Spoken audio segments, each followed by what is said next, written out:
ओम पार्थाय प्रतिबोधितां भगवता नारायण स्वयं व्यासेन गृहीतां पुराणमुनिना मध्ये महाभारतम् अद्वैतामृतवर्षिणी भगवती अष्टादशाध्यायिनी अम्ब त्वामनुसंदधामि भगवद्गीते भवदेशिनी। नारायण स्वरूप सदगुरु को नमन करके श्रीमद् भगवद गीता के अर्जुन विषाद योग नाम के पहले अध्याय को प्रारंभ कर रहे हैं। सबसे पहले बतलाना ये जरूरी है, इसका नाम भगवद गीता क्यों है। भगवत नाम से विश्वरूप परमात्मा ही जाना जाता है, तो गीता नाम से अनुष्टुप नाम के गीत में विश्वरूप भगवान की पहचान कराई गई है।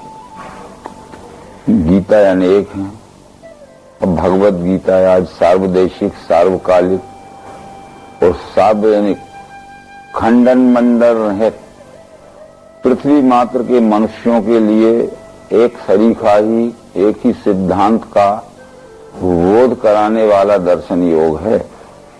भगवत गीता का पहला अध्याय जहां से शुरू होता है वो भीष्म पर्व के अंतर्गत दोनों सेनाएं जब कुरुक्षेत्र के मैदान में अपनी अपनी परस्पर विजय की इच्छा लेकर इकट्ठी हो गई थी और अर्जुन भी अपनी सैन्य के साथ कुरुक्षेत्र के मैदान में आ चुका था। संजय 10वें दिन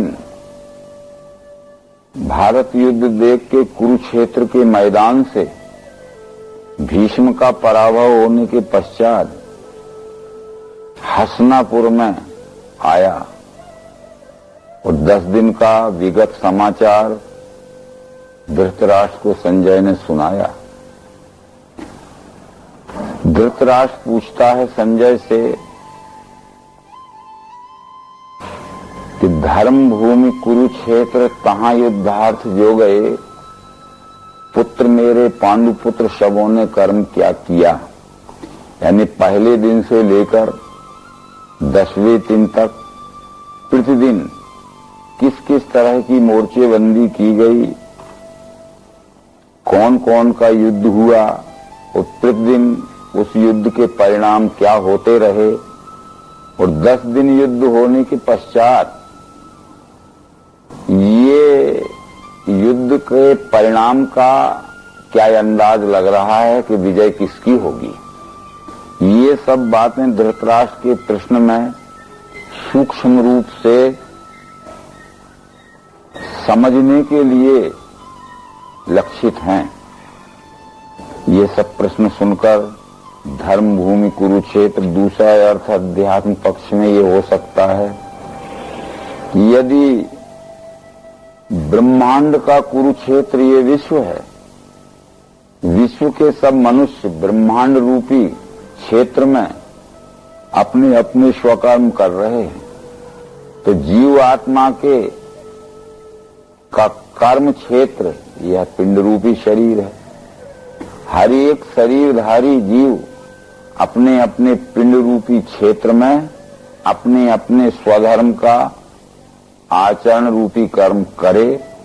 इसलिए ये कहा जा सकता है कि क्षेत्रे क्षेत्रे धर्म कुरु। क्षेत्रे क्षेत्रे क्षेत्रे हर एक शरीरधारी ये विश्व ही परमात्मा या निश्चय अंतःकरण में धारण करके अपने अपने स्वकर्म को करे। पुत्र मेरे पांडुपुत्र शवों ने कर्म क्या किया, इतना ही पहला प्रश्न है। इसके बाद संजय ने जो उत्तर दिया वो विस्तृत है। संजय बोला, देख के व्यूह सेना के पांडवों की रचा हुआ, पास आचार्य के राजा दुर्योधन गया कहा। पांडवों की युद्ध की मोर्चाबंदी को देखकर दुर्योधन के मन में ऐसा आया कि इनकी सेना संख्या में तो बहुत कम है, परंतु मोर्चेबंदी इतनी कुशलता से की गई है कि देखने में हमारी सेना से भी अधिक बड़ी मालूम पड़ती है। अपने गुरु द्रोणाचार्य से दुर्योधन कहता है, हे आचार्य लखो सेना पांडवों की विशाल, ये तुम्हारे शिष्य ने व्यूह रचा द्रुपद पुत्र ने। ये बात बतलाने के लिए कि आपका ही शिष्य है द्रुपद का पुत्र धृष्टद्युम्न, और अपने गुरु द्रोणाचार्य के विरुद्ध युद्ध में अपने गुरु वर्ग को और राजा दुर्योधन को भी हराने के लिए कितनी कुशलता से, कितनी उत्साह से इसने मोर्चेबंदी की गई है। ये व्यूह कहते हैं युद्ध की मोर्चाबंदी को। व्यूह अनेक प्रकार के होते हैं, सूचीमुख व्यूह, पतित्र व्यूह, चक्र व्यूह, और अलग अलग प्रकार की मोर्चेबंदी में अलग अलग सैन्य की नियुक्ति की जाती है। धृष्टद्युम्न का द्रुपद पुत्र का नाम लेने का ये मतलब था कि ताकि द्रोणाचार्य को ये उत्तेजना हो कि मेरा शिष्य होके भी धृष्टद्युम्न मेरे विरुद्ध इतनी सुसज्जित और इतनी उत्साहित तैयारी कर रहा है, क्योंकि परिणाम कुछ भी हुआ हो।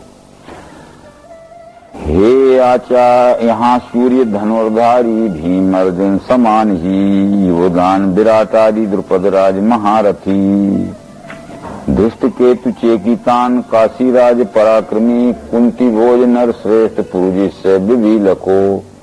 भीम और अर्जुन के समान बलवान पांडव पक्ष में भी अनेक सूरवीर हैं, जिनके नाम यहाँ दुर्योधन व्यक्तिगत लेके द्रोणाचार्य को समझा रहा है। युधा मन्नु महाशूर उत्तमो जासु वीर्यवान, सुभद्रा के द्रौपदी के सभी पुत्र महारथी। युधा मन्नु भी एक महारथी है, सुभद्रा का पुत्र अभिमन्यु और द्रौपदी के पांचों पुत्र भी, ये सब महारथी हैं। परंतु दुर्योधन अपने सैन्य के सूरवीरों की ओर भी लक्ष्य कराता है द्रोणाचार्य का। अब देखो ध्वज श्रेष्ठ हमारे पक्ष के बड़े, नायकों को लखाता हूं मेरे ये सैन्य शक्ति में। आप हैं, भीष्म हैं, कर्ण, समितिजय हैं, कृप। सबसे पहले द्रोणाचार्य को कहता कि आप हैं, पितामह भीष्म हैं, और सेना समूह पर विजय पाने वाले कृपाचार्य भी हैं। ये कृपाचार्य द्रोणाचार्य के ही शाले थे। अश्वत्थामा ये द्रोणाचार्य के पुत्र हैं। भूरिश्रवा विकर्ण ये दुर्योधन का भाई है। और भी हैं बहुत सूर, प्राण मेरे लिए तजें, और भी बहुत से सूरवीर हैं जो मुझे युद्ध में विजय दिलाने के लिए अपने प्राणों की परवाह भी न करके यहाँ आए हुए हैं। जिसे भीष्म नेता, ये मेरी सेना विशाल है, पांडवों की अल्प सेना अगुआ भीम है बना। अब यहाँ ये है, पहले कहा था कि हे आचार्य लखो सेना पांडवों की विशाल है। यद्यपि संख्या में पांडव सेना 7 अक्षोणी थी, पर व्यूह रचना की दृष्टि से कौरव सेना से बहुत बड़ी दिख रही थी। परंतु अभी यहाँ कह रहा है कि पांडवों की अल्प सेना अगुआ भीम है बना। पांडवों की सेना संख्या में छोटी है और ये भीमसेन जिसका अगुआ बना हुआ है। तो यहाँ युद्ध संचालक महारथी मोर्चे पर अर्जुन था और व्यवस्था संचालक महारथी अर्जुन था और व्यूह रचना संचालक महारथी धृष्टद्युम्न था। ये अलग अलग बंटवारे थे। व्यूह रचना की जिम्मेदारी धृष्टद्युम्न के ऊपर थी, व्यवस्था संचालन व्यवस्था भीमसेन के जिम्मे थी, और युद्ध पर प्रधान सेनापति के युद्ध पे लड़ने का युद्ध संचालक महारथी अर्जुन था। अब ये सेनानी जावे निसंकेत स्थान में, जो महारथी लोग हैं यहाँ इकट्ठे हैं। जिस मोर्चे पर जिसकी नियुक्ति पूर्व में कर दी गई है, अपने अपने मोर्चे पे चले जावें। परंतु आप, द्रोणाचार्य को दुर्योधन कहता है, आप सब प्रकार से भीष्म की सुरक्षा के लिए उनके पास ही रहें। आनंदार्थ स्वराजा के कुरुवृद्ध प्रतापवान भीष्म ने शंख को फूका, जोर से सिंहनाद दे। तत्काल शंख भैर आदि रणवाद्य बजे, तहां एक ही काल में तिसका प्रचंड ध्वनि छा गया। सबसे पहले कौरव सेना के युद्ध संचालक महारथी पितामह भीष्म ने दहाड़ती हुई आवाज में शंख फूका। उसके पश्चात कौरव पक्ष के अन्य भी महारथियों ने अपने अपने युद्ध सूचक विभिन्न प्रकार के वाजे बजाए, मृदंग, भेरी आदि। पश्चात श्वेत अश्वों के रथ में बैठ के बड़े दिव्य शंख बजाने को लगे माधव पांडव। इसके पश्चात जिसके रथ में सफेद रंग के घोड़े जुते हुए थे, जिसमें के आगे श्री कृष्ण और रथ के पिछले भाग में अर्जुन बैठा था, दिव्य शंख बजाने को लगे माधव पांडव। श्री कृष्ण ने पांचजन्य नाम का शंख बजाया, पार्थ ने देवदत्त नाम का शंख बजाया। उसके बाद भी नकुल, सहदेव, भीम और युधिष्ठिर ने भी अपने अपने हम तैयार हैं इस तरह अपने युद्ध की तैयारी के सूचक शंख बजाए। यहां एक प्रश्न आता है कि जब कौरव सेना के युद्ध संचालक महारथी भीष्म हैं और पांडव सेना का युद्ध संचालक महारथी अर्जुन है, तो जब कौरव सेना की युद्ध संचालक महारथी भीष्म ने शंख को बजाया तो उसके प्रति उत्तर में पांडव सेना के युद्ध संचालक महारथी अर्जुन को ही शंख बजाना था, परंतु अर्जुन शंख नहीं बजा रहा है, कृष्ण उसके जवाब में शंख बजा रहे हैं। कृष्ण ने अंतिम संकेत ये करना चाहा था भीष्म को कि दुर्योधन को जिताने की जिम्मेदारी पूरी आपने ले रखी है, इसलिए आप दुर्योधन की ओर से दहाड़ता हुआ शंख फूंक रहे हो, परंतु आपके शंख के प्रति उत्तर में जो जवाब में शंख बजा रहा है वो पांडवों को जिताने की जिम्मेदारी इस शंख बजाने वाले की है। इसलिए अर्जुन नहीं लड़ रहा है, शंख बजाने वाला लड़ रहा है। यानी कृष्ण ये कहना चाहते हैं शंख की आवाज में कि मैं लड़ रहा हूं। यदि अब भी आप समझ रखते हो, बुद्धिवानी रखते हो, तो युद्ध का संकट टल सकता है। ये बात भागवत महापुराण के पहले स्कंद में और महाभारत के शांति पर्व में भीष्म ने कही थी कि मैंने जब शंख बजाया था दहाड़ती हुई आवाज में तो अर्जुन को बजाना था शंख बराबरी वाले को, परंतु सारथी क्यों शंख बजा रहा है, मैं छत्रत्व के उन्माद में, घमंड में ये बात समझ नहीं पाया था। अब बिस्तर पर पड़े पड़े जब मेरे प्राणांत का समय आ गया तो मैं सोचता हूं कि आपने इसलिए शंख बजाया था कि जिम्मेदारी शंख बजाने वाले की होती है। बराबर उस समय में समझ जाता तो संकट टल सकता था। ये सभी ने शंख बजाए। सो घोषधार्त राष्ट्रों के ये कंपल खाए के पृथ्वी और आकाश के मध्य में गूंजने लगा। तो फिर जो असत पक्ष रहता है, यद्यपि वो कितनी ही हिम्मत करे पर अंदर से भयभीत रहता है।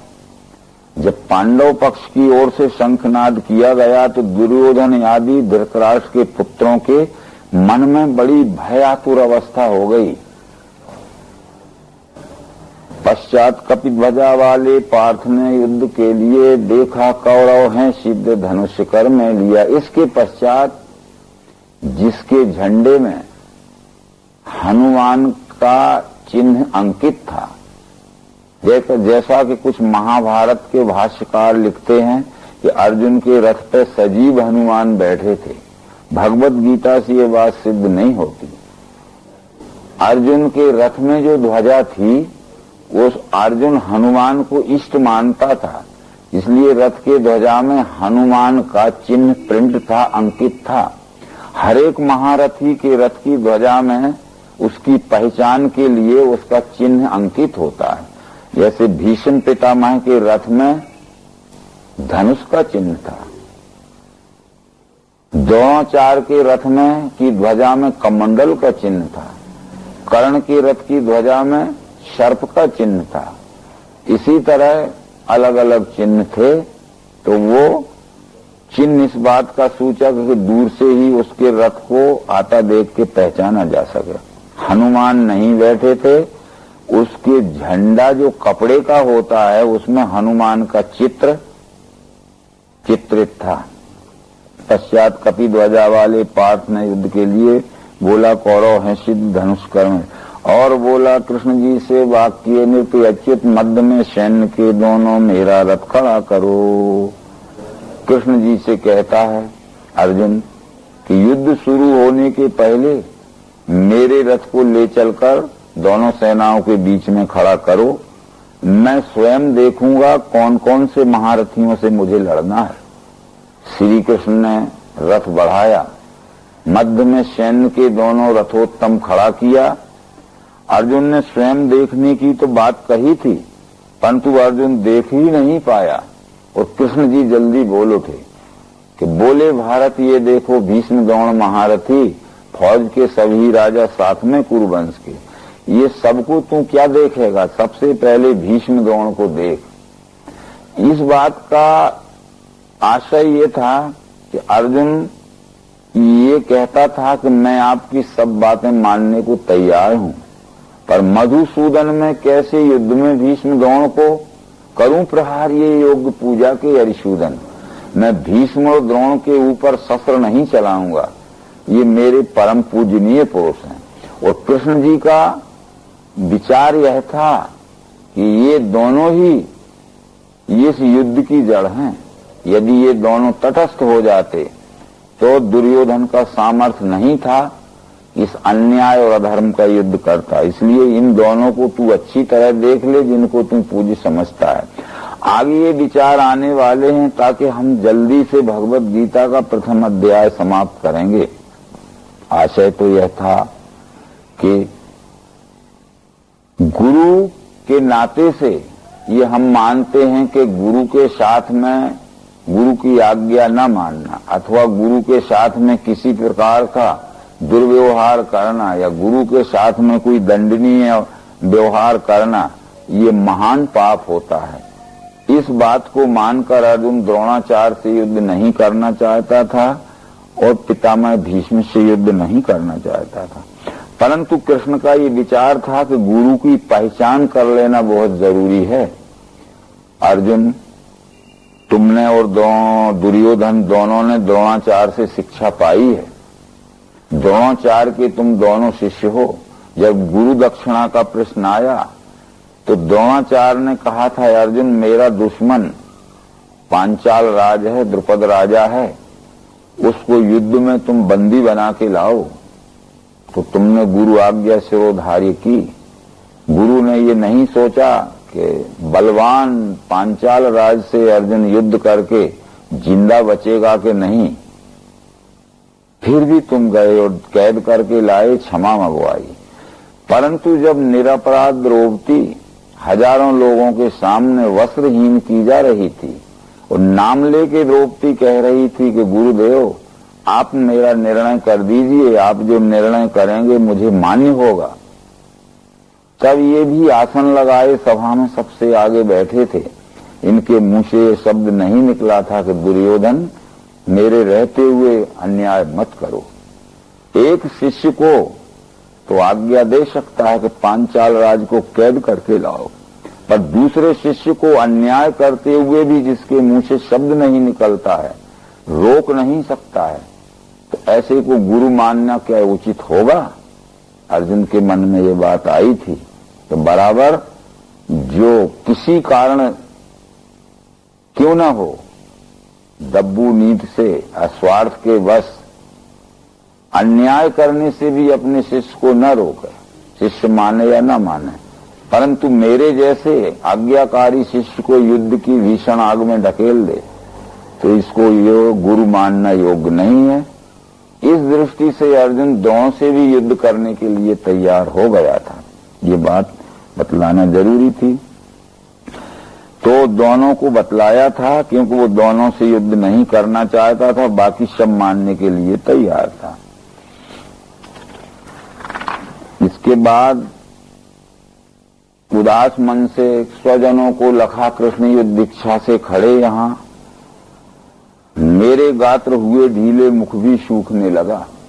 जब अर्जुन ने दूसरी तरफ नजर घुमाई तो अभिमन्यु भी थे, द्रौपदी के 5 पुत्र थे, नकुल सहदेव थे, युधिष्ठिर भीम थे, तो उसको अपने ही भाई, अपने ही पुत्र आदि दिखे। तो अर्जुन के मन में ये विचार आया, कोई भी व्यक्ति सदैव ये सोचता है यदि हमारी उम्र कम है तो जो भी हम ऐश्वर्य या संपत्ति इकट्ठी करते हैं, हमारे न रहने के पश्चात हमारी संतान इसका सुख भोगती है, तो हमारी उम्र तो कम बची है। हम युद्ध करके जो राज्य जीतेंगे तो हमारे न रहने के बाद हमारे पुत्र अभिमन्यु या द्रौपदी आदि के पुत्र उस राज का सुख भोगेंगे। परंतु ये द्रौपदी के पुत्र और अभिमन्यु आदि यहाँ युद्ध में आए हैं, ये हमारे से पहले मारे गए और हम युद्ध में जीत भी गए और राज्य भी प्राप्त कर लिया, तो राज्य का सुख कौन भोगेगा। इसलिए वध से बंधु वर्गों के शौक की आशा व्यर्थ माधव, और वध से आत्ताइन के लगेगा पाप ही हमें। जिनके हेतु है इच्छा राज्य भोग सुख आदि की, वे यहाँ युद्ध में आए छोड़ के राज्य संपदा। ये विचार अर्जुन के मन में घूमने लगे और फिर यहाँ ठहरा नहीं जाता, मन में भ्रम छा गया। क्या अर्जुन ने अभी तक युद्ध नहीं किए थे? इसके पहले बहुत बड़े बड़े युद्ध किए थे। वनवास के समय में जब भीष्म ने, द्रोण ने और कर्ण ने विराट राज के ऊपर आक्रमण किया था, उस वक्त भी ये दृहनला के रूप में था। उत्तर कुमार घबरा गया था और ये भागना चाहता था, तो अर्जुन ने कहा कि भाग भी जाएंगे हम, ये सारथी बन के गया था, तो ये पीछा करके पकड़ेंगे और जान से मार देंगे। इसलिए भाग के मरना ठीक नहीं है, युद्ध में सामना करके मरना ठीक है। तुम लगाम पकड़ो रथ के घोड़ों की और मैं थोड़ा अपना पराक्रम आजमाता हूं। मारे जाएंगे तो युद्ध में मरना है और भाग जाएंगे तो ये पकड़ के मारेंगे। इस तरह युद्ध भी अर्जुन ने वहां किया था। फिर गंधर्वलोक में भी एक युद्ध किया था, पांचाल राज से युद्ध किया था। उस समय अर्जुन के मन में अति दयनीय अवस्था नहीं आई, अर्जुन को मोह नहीं हुआ था।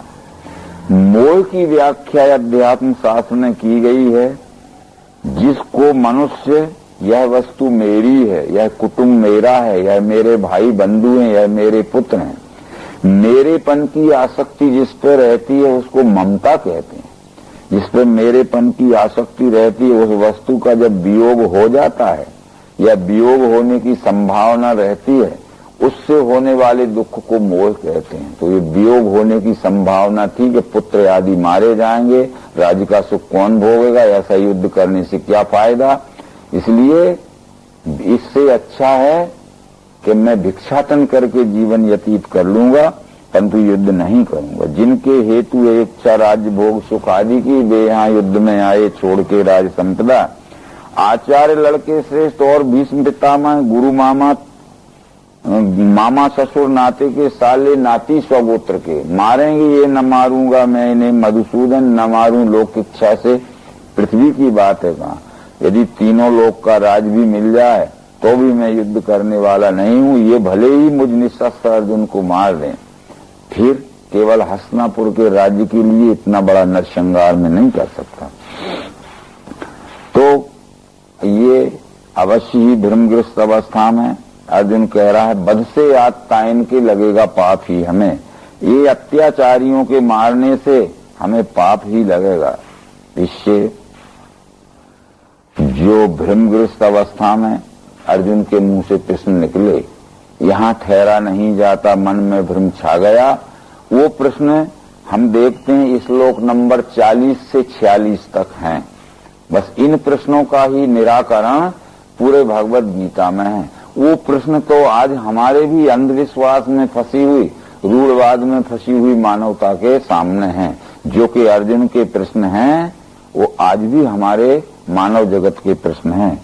अर्जुन 40वें श्लोक में क्या कहता है? कुल के नाश से डूबे कुल धर्म सनातन, धर्म का लोप होने से गया कुल अधर्म में, अधर्म स्थिर होने से होवे भ्रष्ट कुल स्त्रियां, तिनके दुष्ट कर्मों से होता है वर्ण संकर, शंकर उत्पत्ति से जावे कुलग्न कुल नरक में, गिरेंगे पुरखा उनके जलपिंड क्रिया बिना, दोषों से ये कुलग्नों के वर्ण संकर कारक मिटेंगे जाति के धर्म कुल धर्म सनातन, कुल धर्म मिटाने वाले मनुष्यों को जनार्दन नरक की प्राप्ति होती है। सुना है हमने यही, कृष्ण वही महापाप करने हम सिद्ध हैं, राज्य शौक वशी आया स्वजनों के बधार में।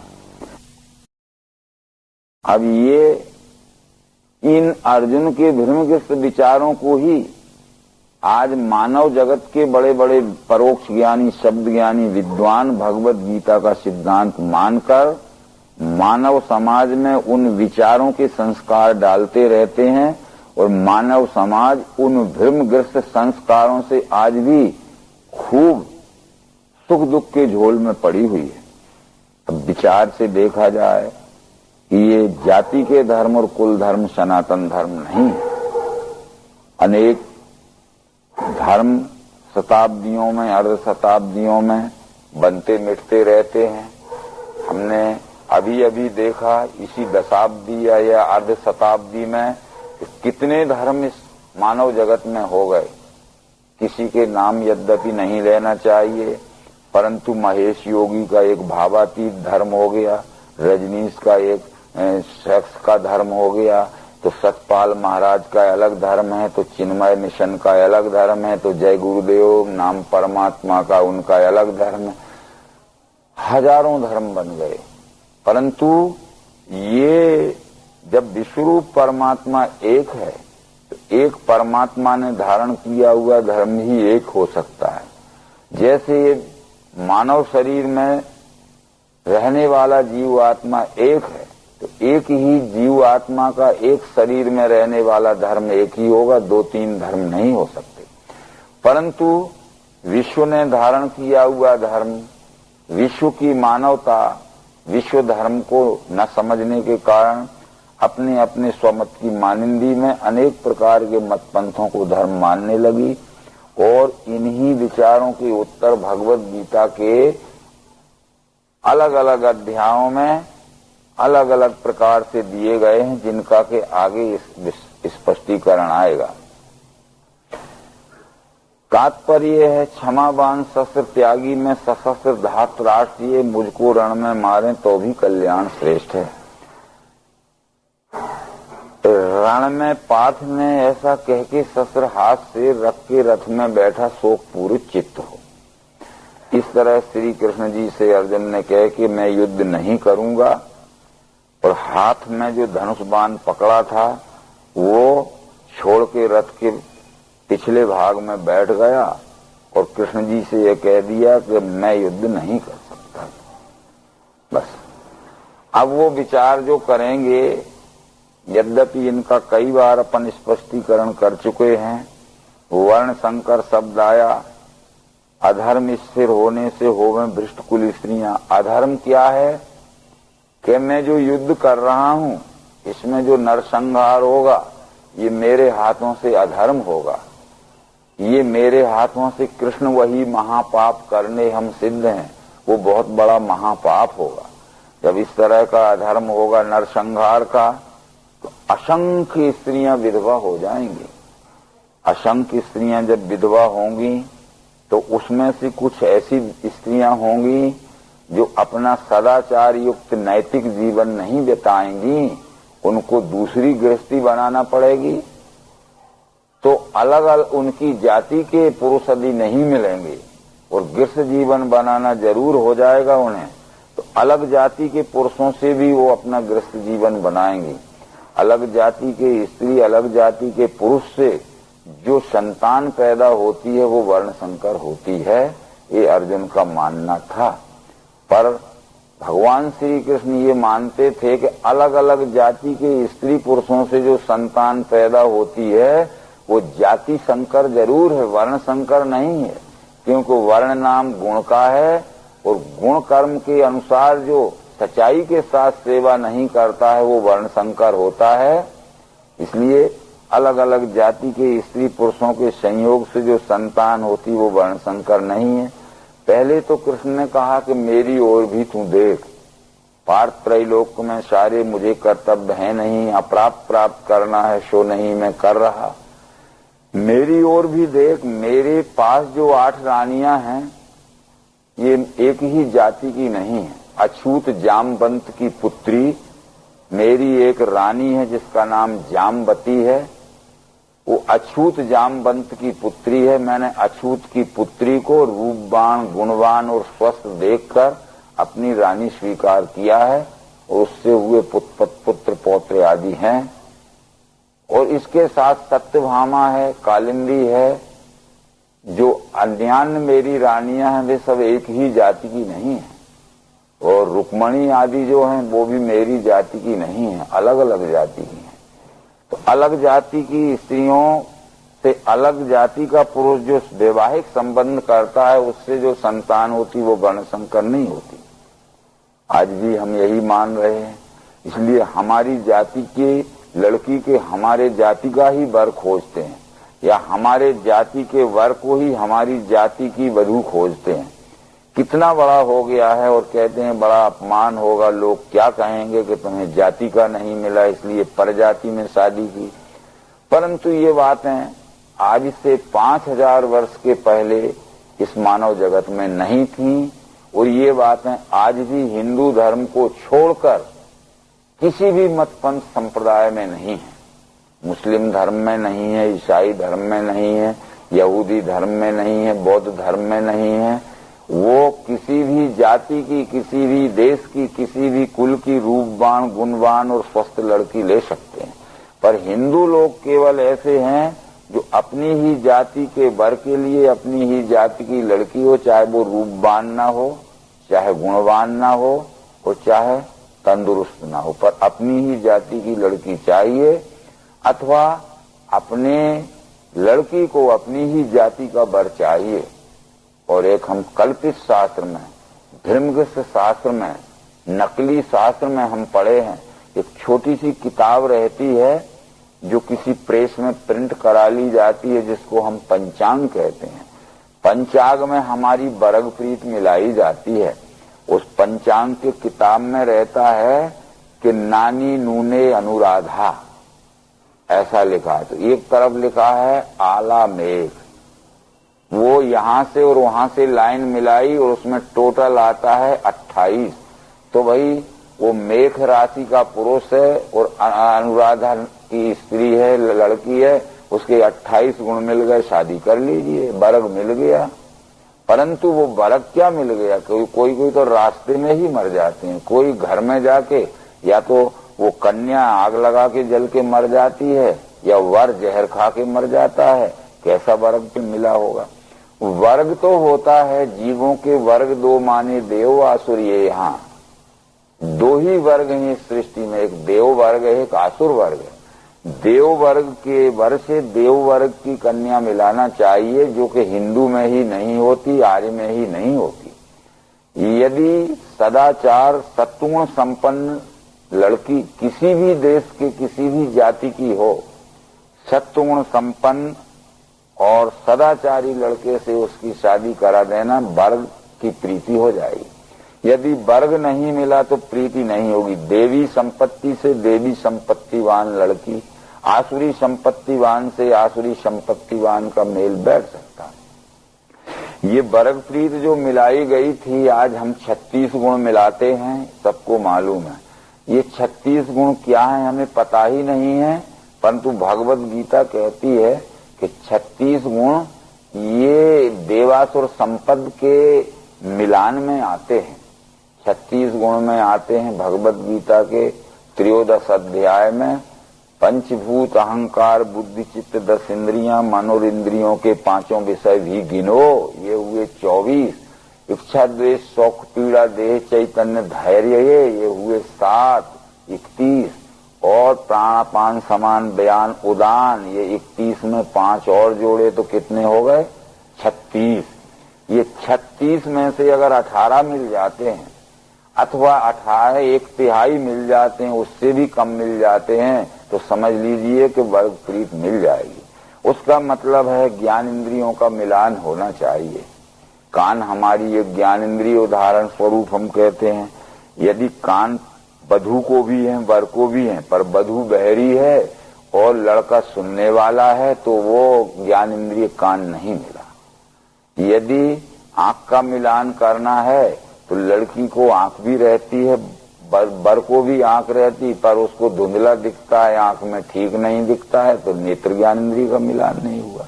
इसी तरह ये ज्ञान कर्म इंद्रियों का भी शारीरिक रचना में मिलान होना चाहिए, फिर मन बुद्धि अहंकार का मिलान होना चाहिए। इस तरह से ये प्राणों का मिलान, चित्त का मिलान, जिस बात में चित्त वर का लगता है उसी बात में चित्त वधू का लगना चाहिए।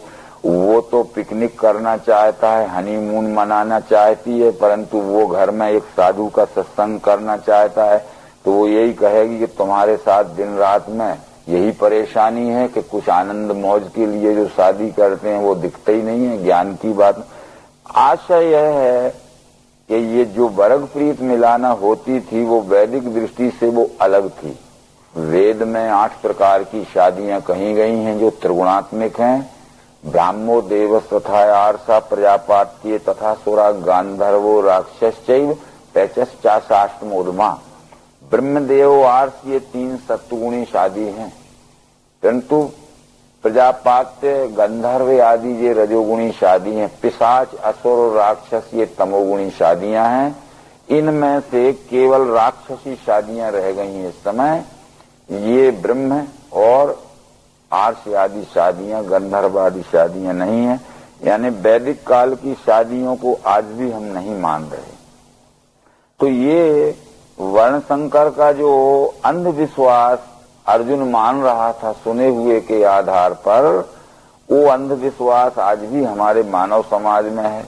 जबकि मनु स्मृति आदि में ये लिखा है, श्रद्धा शुभाम विद्या माद्दी तावरादपि अंत्यजपि परम धर्मम स्त्री रत्नम दुष्कुलादपि।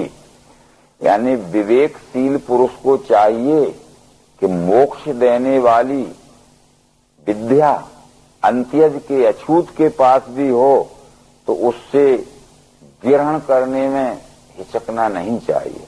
रूपवान, गुणवान और स्वस्थ लड़की यदि अछूत के पास भी हो तो विवेकी पुरुष को चाहिए कि उसको अवश्य ले ले। या हमारे ऋषि मुनियों ने इस तरह की सब शादियां की थीं, उसका इतिहास पुराणों में भरा हुआ है, जिसको चाहे वो देख ले। इसी तरह से गिरेंगे पुरखा उनके जलपिंड क्रिया बिना। अर्जुन ये समझ रहा था कि जब अलग अलग जाति के स्त्री पुरुषों से जो संतान होगी तो वो संतान पतित या अछूत होगी, समाज से बहिष्कृत होगी, समाज में स्थान पाने लायक नहीं रहेगी।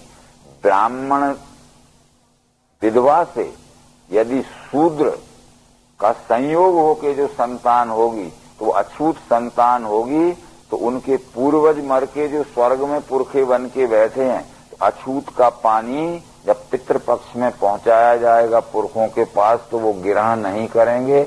यानी प्यास से तड़पते हुए पतंती पितरो हे श्याम लुप्त पिंडोदक किया। वो आकाश से प्यासे तड़पते हुए पुरखे पृथ्वी पे गिर के लोटपोट हो जाएंगे और ये श्राद्ध तर्पण की पिंडदान की क्रिया लुप्त हो जाएगी, जैसा कि हम मानते हैं। तो बराबर ये भी वेद ने नहीं माना है। वो कहते हैं पिंडदान तो करना ही है वेद में, पर ये जीवित पिंडदान करना है विश्व की सेवा में कि मरने के बाद पिंडदान होगा। अरे ये जीवित पिंड को ये विश्व रूप की सेवा में समर्पित कर दीजिए। यथोचक्ति यथो सेवा, इस पिंड से करिए सेवा में, अपने पिंड को समर्पित भाव से लगा दीजिए। हम मरते में पिंडदान करते हैं। वेद में ये कहा गया है कि श्राद्ध तर्पण तो करना ही है पितरों के लिए, परंतु वो कहते हैं श्रद्धा यत् क्रियते तत्श्राद्धम। हमारे श्रेष्ठ पुरखों की जो श्रद्धा पूर्वक हम सेवा करते हैं उसे श्राद्ध कहते हैं। पर वो श्रेष्ठ पुरुषों की जीवित अवस्था में ही श्रद्धा पूर्वक सेवा हो सकती। यदि वो मर गए, माता पिता आ जाए आदि, तो मरने के बाद क्या श्रद्धा से सेवा करेंगे। तृप्तियंती तर्पंती येन पितरन तत् तर्पणम। हमारे श्रेष्ठ पुरुषों को, बुजुर्गों को, माता पिता आजा आदि को जो हम तृप्ति पहुंचाने वाले कर्म करते हैं उसको तर्पण कहते हैं। तो जीवित में ही हम उन्हें तृप्त कर सकते हैं, जीवित में भी हम उन्हें श्रद्धा पूर्वक सुख पहुंचा सकते हैं। इसलिए ये पिंडदान, श्राद्ध तर्पण जीवित में ही हो सकता है अपने आदरणीय पुरुषों का। अब हमने उल्टा ये कर लिया कि मरने के बाद हम पिंडदान या श्राद्ध तर्पण करते हैं, तो ये बात सब गलत हो गई। ये सब बातें उपनिषदों में लिखी हैं, जिसका वर्णन आगे आपको पढ़ने को मिलेगा। कठोपनिषद में लिखा है कि नचिकेता का पिता जब गोदान कर रहा था तो नचिकेता ने कहा कि जो तृण ग्रहण करने के लायक नहीं है, जो पानी पीने के लायक नहीं है और जिनके स्तन का मांस सूख कर चमड़ा भी सूख गया है, दूध देने के लायक नहीं है, ऐसे वृद्ध गौदान से क्या फायदा होगा, पाप कर रहे हो आप। तो पिता ने कहा था तुझे मौत ले जाए तो अच्छा है। उसका मतलब ये 4 पांव के जानवर को दान नहीं कर रहा था। बुढ़ापे में उसका पिता कह रहा था कि अब मेरे तन मन धन सब आपके समर्पित है परमात्मा। अब जब आंख में दिखता नहीं है, कान में सुन नहीं पड़ता है, चबाया हुआ अनाज का ग्रास निगला नहीं जा सकता है, पिया हुआ पानी का घूंट अंदर नहीं जाता है, और फिर पुरुषार्थ रूपी सत्कर्म हम नहीं कर सकते हैं जिससे हमें सुख रूपी दूध नहीं मिल सकता है, ऐसे बूढ़े शरीर का गौदान क्या करते हो? जवानी में आपने क्यों अपने को, इंद्रियों को समर्पित नहीं किया विश्व सेवा? उसका अर्थ तो यह था कठोपनिषद में, पर ये चतुष्पाद जानवर का अर्थ लगा लिए। बहुत सी बातें हैं जो सर्वार्थान विपरीतांश बुद्धिशापार्थ तामसी इस दृष्टि से, तो वो पिंडदान भी गलत है, वो श्राद्ध तर्पण भी गलत है वैदिक सिद्धांत से, कृष्ण जी के सिद्धांत से, और वो वर्ण संकर भी गलत है, जिसके सब उत्तर आगे आएंगे। 3रे अध्याय के उन श्लोकों में ये उत्तर दिया गया है वर्ण संकर का कि अलग अलग जाति के स्त्री पुरुषों से जो संतान होती है वह वर्ण संकर नहीं होती है। जो अपने स्वभाव नियत वर्ण कर्म को गुण कर्म के द्वारा सच्चाई के साथ सेवा करना त्याग देता है और व्यष्टि सुख के लिए जो छल कपट के अपना स्वार्थ पूरा करता है वह वर्ण संकर होता है। कहा था कि पार्थ त्रैलोक में सारे मुझे कर्तव्य है नहीं, अप्राप्त प्राप्त करना है सो नहीं मैं कर रहा। अर्जुन, तीनों लोकों में कोई ऐसी वस्तु नहीं है जो मुझे प्राप्त ना हो।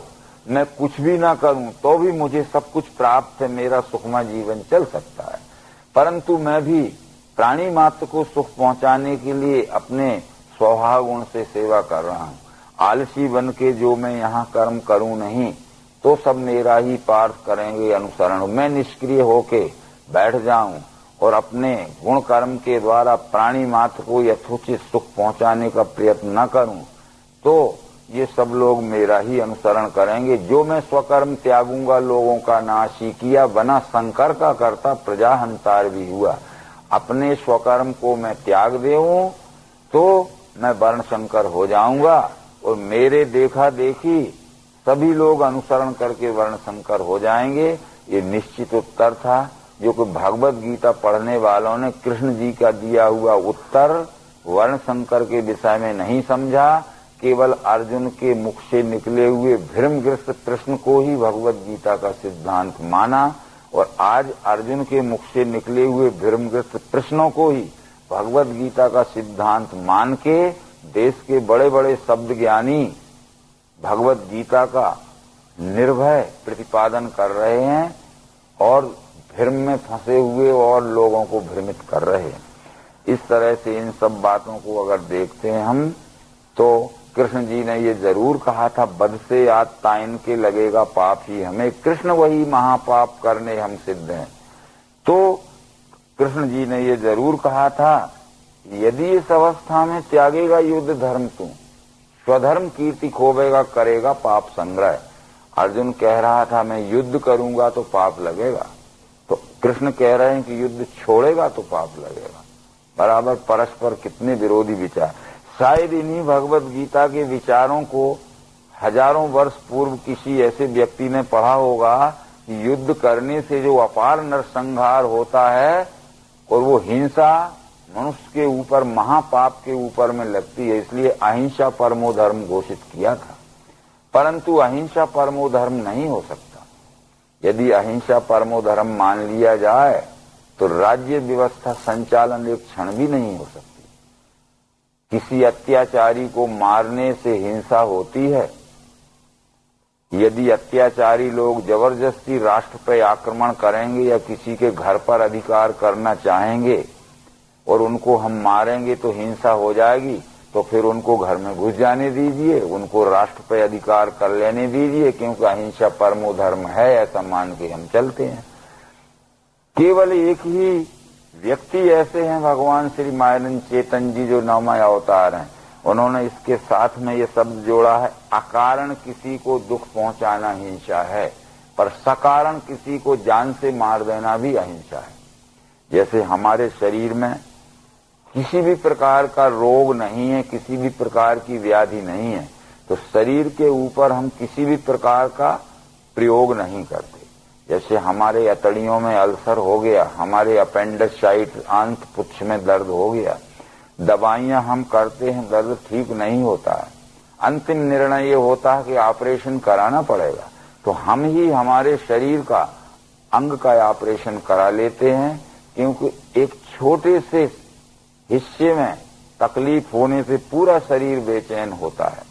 इसी तरह से यदि समाज के कुछ दुराचारी, भ्रष्टाचारी अथवा दुष्टाचारी लोग संपूर्ण विश्व को, विश्व के प्राणी मात्र को कष्ट पहुंचा रहे हैं, तो उनको दंडित करना कोई हिंसा नहीं है, उनको दंडित करना भी अहिंसा ही है। यदि इस तरह के विचार हम मानते जाएंगे तो आगे हमारा धर्म और हमारा राष्ट्र ये बिल्कुल पतित अवस्था में पराधीन हो जाएगा। आशय यही था कि अकारण किसी को दुख पहुंचाना ये हिंसा है, पर सकारण हर प्रकार का दंड देना भी अहिंसा है। तो ये बातें जो हैं भगवत गीता के देवासुर संपद नाम के 16वें अध्याय में अहिंसा शब्द देवों के साथ जोड़ा गया है। अहिंसा, समता, तुष्टि, तपदान, यशायस भवंती भावा भूतानाम मत्तेव पृथक विधा, अथवा 16वें अध्याय में अहिंसा, सत्य, आक्रोश, त्याग, शांति, अपैशन, भूत, दया, लोलुपता, लज्जा, अचल, नम्रता। तो अहिंसा का यही अर्थ है। फिर ये सब बातें इस तरह से अर्जुन के भ्रमग्रस्त विचार ये भगवत गीता का पूर्व पक्ष है, और श्री कृष्ण जी ने दिए हुए उत्तर, भ्रम निवारण करने वाले उत्तर, ये भगवत गीता का भ्रम निवारण करने वाला उत्तर पक्ष है। भगवत गीता को दो पक्षों में जब देखते हैं तो अर्जुन के जितने भी प्रश्न आगे आएंगे, किसी भी प्रश्न को श्री कृष्ण जी ने मान्यता नहीं दी, बल्कि उस प्रश्न के ठीक समाधान पूर्वक उसके माने हुए विचारों से जो उल्टा मानता था उसको ठीक सीधे ढंग से समझाया है। केवल एक ही प्रश्न ऐसा आया था भगवत गीता में जो अर्जुन ने कहा था कि ये मन चंचल है, कृष्ण अन्यायी दृढ़ शक्ति का, असाध्य रोकना इसका दिखे है वायुषा मुझे, कि मन चंचल है, अन्यायी और बलवान है, इस मन का रोकना असाध्य है। तो कृष्ण जी ने कहा था कि ये फिरता रहे नहीं बैठे मन, ये पार्थ सत्य है। किसी भी प्रश्न को और श्री कृष्ण ने ये नहीं कहा कि तेरा ये कहना सत्य, केवल एक प्रश्न में कहा, परंतु ये मन का रोकना असाध्य नहीं है, मन का रोकना कष्ट साध्य जरूर है? अभ्यास और वैराग इनसे कौन थे ये रुके। अभ्यास करते जाओ, धीरे धीरे भ्रमग्रस्त मानिंदियां छोड़ते जाओ, अपना अभ्यास बढ़ाते जाओ आत्मज्ञान के निश्चय का, और मन में जो भ्रमग्रसित मानिंदियां हैं उनको धीरे धीरे छोड़ते जाओ। धैर्य संयुक्त बुद्धि से क्रमशः वासना तजे, मन को आत्मा में जोड़े, न करे ध्यान अन्य का। जहां जहां दौड़ जावे मन चंचल है, सिर वहां वहां जोड़ देना, आत्मा में बस यूं करें। तो ये सब बातें बतलाते हुए ये हम भगवत गीता के 40वें श्लोक से 46वें श्लोक तक पहले अध्याय में जो अर्जुन के मुख्य प्रश्न हैं, इनको सिद्धांत न माने, ये भ्रमग्रस्त पूर्व पक्ष है। अब यहाँ ये अर्जुन विषाद योग नामक भगवत गीता का पहला अध्याय है।